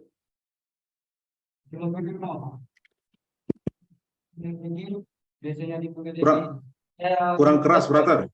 Kurang keras. Perkenalkan, nama saya Denzel Deki, biasanya dipanggil Deki. Saya komunitas Projo. Oke. Apa yang dijelaskan Ibu Margareta tadi, saya menangkap jika Indonesia semakin berkembang, itu akan berdampak positif. Biasanya kita itu lebih memandang dampak negatif positifnya saja, tapi di sini saya memandang lebih dampak negatifnya.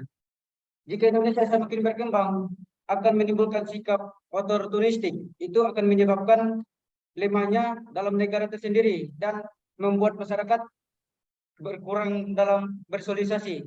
Bagaimana cara mengatasi sikap oportunistik ini tersebut? Oke, Frater. Ya, nanti saya bahasakan ininya pertanyaan Bu. Lanjut ya, silakan. Silakan.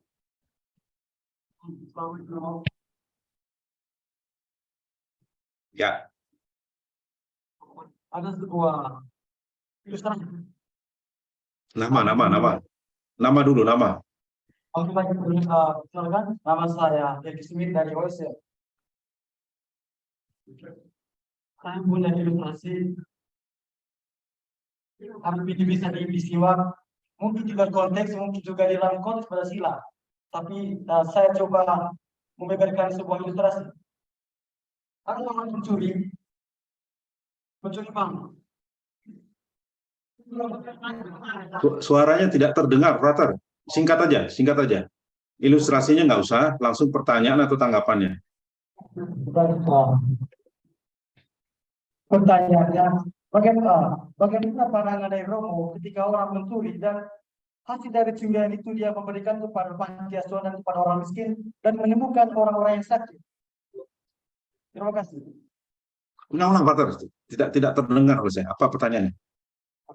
Pertanyaannya, bagaimana tanggapan dari Romo orang yang mencuri di negara Indonesia ini, tetapi hasil dari pencuriannya itu dia berikan kepada orang miskin dan menyembuhkan orang-orang yang sakit. Oleh karena itu saya minta tanggapan dari Romo dan juga bagaimana pandangan dari Pancasila menyangkut ilustrasi yang saya buat ini. Sekian, terima kasih. Oke, itu semacam Robin Hood ya. Begitu ya, mencuri dari orang mencuri lalu membagikannya pada orang yang membutuhkan gitu ya. Oke, ini ada yang terakhir lagi, satu lagi. Silakan, 4 berarti. Nama saya Aryo Pranoto. Saya dari OSN. Ini hanya pertanyaan praktis bahwa Ibu Margaret sudah jelaskan mengenai kaum milenial. Sudah beri contoh bahwa banyak kaum milenial yang tidak tahu Pancasila. Yang mau saya tanyakan bahwa apakah Pancasila bisa menghadapi zaman sekarang, zaman bagi milenial yang tidak tahu Pancasila sama sekali. Kira-kira menurut Ibu Margaret bagaimana tanggapannya mengenai hal ini? Oke, terima kasih Pak Frater. Tolong kameranya diturunkan lagi supaya kelasnya kelihatan ya. Oke, ya terima kasih. Marji, itu berapa pertanyaan ya, rumusannya tidak terlalu jelas apa yang ditanyakan. Feel free untuk menanggapi ya. Tadi ada beberapa pertanyaan, yang terakhir tentang, sebenarnya sudah diulas tentang millennials, kemudian tadi soal, ya macam-macam tadi pertanyaan. Silakan ya, feel free aja. Oke, baik. Terima kasih, Romo. Aku nanggapin yang pertama mungkin ya, bagaimana pemerintah tuh mengecewakan karena banyak hal yang dilakukan instansi pemerintahan atau oknum lah ya, kalau kita bilang itu justru malah tidak sesuai dengan nilai-nilai Pancasila seperti itu. Tapi justru aku malah menegaskan seperti ini gitu. Artinya pemerintah itu kalau kita bilang pelayan masyarakat loh gitu, bukan bos kita loh, ibaratnya seperti itu ya. Kita selalu menekankan seperti itu. Artinya aparat negara bukan bangsa, seperti itu.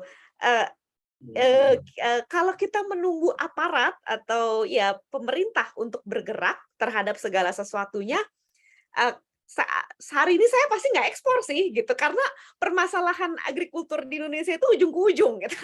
Ini salah satu contoh yang bisa saya berikan gitu. Sebagai seorang eksportir, fokus saya kan adalah mengambil sesuatu yang baik dari petani untuk kemudian mengirimkannya seperti itu.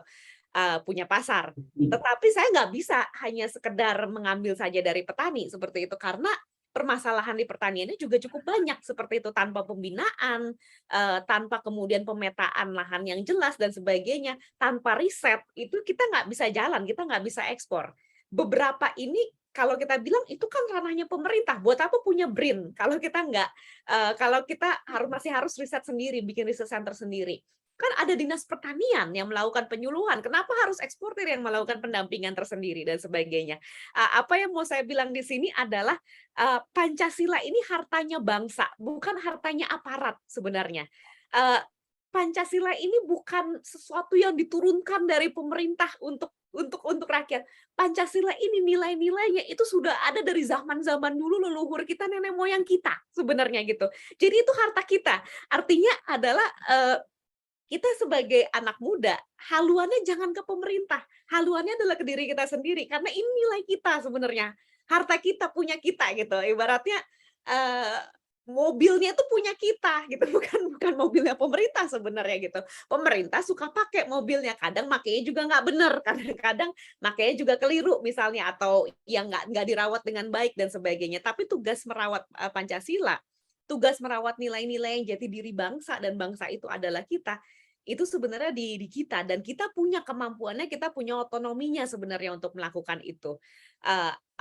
Beberapa tools yang saat ini kita punya seperti itu, internet, atau bahkan usaha-usaha yang kita lakukan, itu sebenarnya adalah tools yang punya kita gitu, yang ranah kita, area kita untuk bergerak, di mana aku yakin kita akan bergerak jauh lebih cepat dengan diri kita sendiri dibandingkan kalau kita tunggu-tungguan. Artinya adalah gitu, jangan nunggu pemerintah lah gitu, atau jangan kecewa dengan pemerintah seperti itu, karena mereka pun bagian dari bangsa seperti kita adalah bagian dari bangsa ini. Dan kalau kita bilang Pancasila itu ada ideologi bangsa, ya fokus dengan bagaimana kita melakukan nilai itu untuk diri kita sendiri dan untuk orang-orang di sekitar kita aja gitu. Nggak usah terlalu ranahnya, pemerintah punya ranah yang jauh lebih besar sebenarnya, bisa memasukkan kurikulum dan sebagainya, ya gitu. Tetapi kita pun punya ranahnya sendiri gitu. Kalau kita nunggu-nunggu pemerintah mah nggak akan kejadian. Hari ini belum ekspor lah gitu, karena permasalahan agrikulturnya juga masih banyak gitu kan, permasalahan pertanian juga masih banyak gitu. Tapi satu persatu yang bisa kita hadapi, kita jalankan sendiri. Itu sih aku hanya ingin motivasi itu sih, Romo, seperti itu. Lalu kemudian bagus, lanjut, silakan. Lalu kemudian tadi tentang ini ya, tentang kalau yang aku tangkap adalah dikoreksi jika salah, adalah tentang bagaimana kita semakin lama justru semakin menjadi individualistis seperti itu ya, menjadi semakin sendiri-sendiri seperti itu. Nah, ini adalah sebenarnya satu konsep yang bukannya salah, tapi dilihat dengan cara yang agak berbeda gitu. Salah satu yang kemudian waktu itu diriset di generasi milenial, lalu sedikit di Gen Z, tapi belum terlalu mendalam, adalah generasi milenial, Gen Z itu punya definisi yang berbeda dengan generasi sebelumnya tentang apa yang kita sebut sebagai komunitas. Selama ini kita kan sekolah diajarin komunitas itu ya tetangga, ya seperti itu kan, seperti itu. Tetapi generasi milenial itu punya definisi yang berbeda ketika mereka bicara komunitas. Buat mereka, online itu ya komunitas sebenarnya. Komunitas Indonesia berkebun yang ada di Twitter gitu, ada grupnya, itu komunitas gitu. Biarpun mereka berkebunnya di kebun sendiri-sendiri, ada yang di Jakarta, ada yang di Jogja, ada yang di Bandung, itu komunitas Indonesia berkebun seperti itu. Jadi konsepnya yang agak berbeda. Nah, ini yang kemudian harus dilihat lagi juga, ada juga kebesaran hati dari kita untuk meredefinisikan si konsep komunitas itu. Bukan komunitasnya hilang, tapi bentuknya yang berbeda. Dan ketika misalnya ditelusuri lagi dari sisi aktivismenya, apakah teman-teman dengan berkomunitas online ini kemudian kehilangan komunitas offline-nya? Ternyata tidak. Online itu adalah jadi caranya mereka untuk masuk, karena itu adalah sesuatu yang nyaman. Tetapi setelah mereka menemukan bentuknya online, mereka akan cari outcome offline-nya, seperti itu. Kalau kita bicara Indonesia berkebun, mereka cari gathering-nya. Mereka ketemu di Bandung, di Lembang, mereka diskusi, bikin webinar diskusi tentang ya cara merawat pohon dan sebagainya. Ketika kita bicara komunitasnya itu adalah waktu itu adalah good news from Indonesia lah ya, atau good project from Indonesia. Jadi mengumpulkan hal-hal baik lalu kemudian ditampilkan. Mereka jadinya nggak puas di situ. Yuk satu project ini kita akhirnya turun langsung. Atau ada teman-teman yang blusukan seperti itu, pertamanya itu mereka bikin video online, bikin protes online, lalu terpanggil untuk ikut organisasi secara langsung. Itu hasil riset yang aku temukan dari aktivisme milenial di tahun 2019. Dari situ memang tone-nya positif gitu, artinya ya bentuknya berbeda, tapi bukan berarti bentuk yang lama hilang juga kok, seperti itu. Dan bukan berarti kemudian mereka menjadi sendiri-sendiri, mereka tetap satu kelompok komunitas kok gitu. Jadi ada satu optimisme sebenarnya di situ untuk merawat nilai-nilai yang ada di sekitar kita sebenarnya. Dan mereka berkumpulnya itu berdasarkan nilai. Begitu, Romo. Lalu kemudian apa ya? Oh ini Robin Hood. Berikan pada kaisar apa yang menjadi hak kaisar. Berikan apa yang menjadi hak Tuhan. Tetap pada akhirnya kan kita akan melihat dari sisi keadilannya seperti itu, dari sisi kemanusiaan, dari sisi apa namanya bentuk-bentuk yang lain ya. Mungkin ini Romo lebih pantas menjawab lah ya seperti itu, karena akan ada nilai-nilai moral yang ada di sini seperti itu. Kalau aku mungkin nanggepin yang terakhir ya, yang kaum milenial yang tidak tahu Pancasila, apakah kemudian bisa cocok atau masuk ke dalam Pancasila? Kalau buatku adalah jawabannya bisa atau tidak bisa seperti itu. Tapi memang perlu usaha dan perlu upaya dari mereka yang sudah kalau kita bilang sudah tercerahkan gitu ya, untuk membawa bahwa nilai-nilai ini ya nilai-nilai Pancasila kepada mereka. Karena nilainya ada di dalam mereka, nilainya itu sesuai dengan Pancasila, hanya belum ada yang ngasih tahu. Belum ada yang ngasih tahu di ranahnya mereka, belum ada yang ngasih tahu dengan caranya mereka. Nah, ini buatku adalah jadi tugasnya kita-kita semua, orang-orang yang memang sudah tokoh tersadarkan atau kok udah tahu gitu, oh ternyata nyambung ya nilai-nilai saya dengan nilai-nilai Pancasila, untuk bisa ngasih tahu ke orang lain dalam bentuk aktivisme yang berbeda seperti itu. Dan buatku adalah kadang mungkin nggak penting juga sebenarnya mereka itu hafal Pancasila seperti itu. Tapi selama mereka kenal dengan nilai-nilainya dan selama dalam kehidupan sehari-harinya itu mengapresiasi nilai-nilai itu, mungkin itu malah jadi sesuatu yang lebih penting. Dan buat kaum milenial sekarang, hafalan udah nggak penting, tapi pemahaman bis prakteknya, nah itu mungkin lebih penting. Mungkin begitu, Romo, kalau mau ditambahkan. Luar biasa, Marji. Tanggapannya menyeluruh ya, komprehensif, dan contoh-contohnya sangat menarik. Kita akan tutup pertemuan kita pada pagi hari ini. Saya ingin beri tugas kepada mahasiswa ya. Tugasnya dikerjakan per orang. Sebagai kesimpulan dari pertemuan hari ini, Marji sudah mengantar kita untuk menggelorakan apa yang disebut dengan engaged citizenship sebetulnya. Bagaimana kita membangun kewarganegaraan yang terlibat, namun sekaligus juga bertanggung jawab. Jadi, dan Marji sudah memberi contoh dari apa yang dia lakukan. Dia membuat perusahaan mengekspor buah eksotik Indonesia dengan ngewongke petani, gitu ya, memanusiakan petani. Jadi bukan melulu bisnis yang dilakukan dengan pendekatan economic monster, gitu ya. Jadi economic beast begitu, tetapi bisnis yang berwajah manusia. Tugas untuk mahasiswa adalah carilah sebuah contoh yang baik dari kalangan anak muda yang membuat kita bangga jadi Indonesia. Bisa dipahami contohnya? Tugasnya, carilah contoh gerakan, produk, atau apapun dari kalangan anak muda Indonesia yang membuat kita bangga jadi Indonesia. Nanti tugasnya ditulis dalam satu halaman, kurang lebih 2 paragraf, mendeskripsikan produk atau kegiatan yang atau gerakan yang membanggakan kita itu, lalu 1 paragraf terakhir tanggapan Anda. Itu tugasnya ya. Sekali lagi kita akan tutup pertemuan kita pada pagi hari ini dengan memberi apresiasi yang luar biasa untuk Marji. Luar biasa Marji. Kami bangga padamu, teruskan karyamu yang luar biasa, membuat kita terinspirasi, melibatkan diri sebagai warga negara yang baik dan bertanggung jawab. Kami juga ingin pada satu titik mungkin sebagian dari mahasiswa kami juga bisa melahirkan produk-produk dan gerakan sepertimu ya. Titip Oke, salam untuk keren. rekan bisnis, Terima juga untuk para kasih. petani binaan. Semoga yang sudah dirintis ini menjadi besar dan menjadi kebanggaan Indonesia ya. Sekali lagi terima kasih teman-teman. Mari saya undang kalian mahasiswa untuk maju. Bisa nggak lebih dekat? Mari kita beri applause 2 jempol. 2 thumbs up untuk Marji ya. Terima kasih.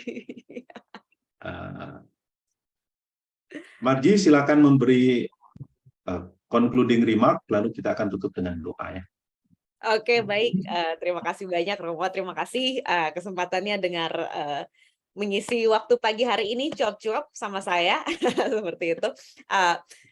Ketika pertanyaannya adalah Pancasila masih relevan nggak sih ke generasi anak muda? Akhirnya kita bisa balik lagi, survei membuktikan dengan segala kondisi yang begitu membuat kita pesimis gitu, banyak orang yang tidak hafal, lalu kemudian bagaimana contoh-contoh yang diberikan oleh aparat yang seharusnya memberikan contoh tapi tidak memberikan contoh yang baik. Pada akhirnya kita tetap merasa bahwa Pancasila itu adalah nilai-nilai yang paling relevan, nilai-nilai yang memang ada dan itu adalah milik kita sebagai bangsa Indonesia, bukan milik pemerintah, bukan milik siapa, tapi milik masing-masing dari kita. Sekarang tanggung jawab kita, tugas kita adalah memang bagaimana si nilai ini tidak menjadi satu nilai yang hanya doktrin saja, yang hanya jadi hafalan saja, tapi sungguh betul-betul masuk ke hidup masing-masing dari kita, teman-teman kita, generasi muda kita, lewat cara-cara yang mudah untuk diterima, cara-cara yang mendekatkan mereka sehingga betul-betul memberikan kehidupan buat bangsa kita. Mudah-mudahan. Terima kasih Marji. Mari kita bersama-sama kita menopang, menghayati Pancasila dengan menjadikan diri kita sebagai warga negara yang terlibat dan bertanggung jawab. Kita tutup dengan doa ya. Dalam nama Bapa dan Putra dan Roh Kudus. Amin. Allah Bapa, Putra dan Roh Kudus, terima kasih atas kesempatan yang indah untuk berbagi, mendengarkan inspirasi dari saudari kami Marji dan rekan-rekannya yang melibatkan diri dalam bisnis dengan menjunjung tinggi nilai-nilai etika. Semoga dengan ini kami juga digerakkan menjadi warga negara Indonesia yang baik, yang bertanggung jawab, yang turut mengembangkan negara kami menjadi negara yang bermartabat. Semua ini kami mohon dengan pengantaran Kristus Tuhan kami. Amin. Dalam nama Bapa dan Putra dan Roh Kudus. Amin. Terima kasih, kita tutup pertemuan kali ini. Nanti tugasnya secara lebih detail akan diumumkan di LMS ya. Silakan mengecek LMS untuk para mahasiswa. Marji, sekali lagi terima kasih. Sampai jumpa di kesempatan berikutnya. Terima Luar kasih. biasa. Sekali lagi 2 jempol untuk Marji. Terima kasih rekan-rekan. Luar biasa. Kita tutup sampai di sini ya. Marji, sekali lagi terima kasih. Ya, selamat pagi.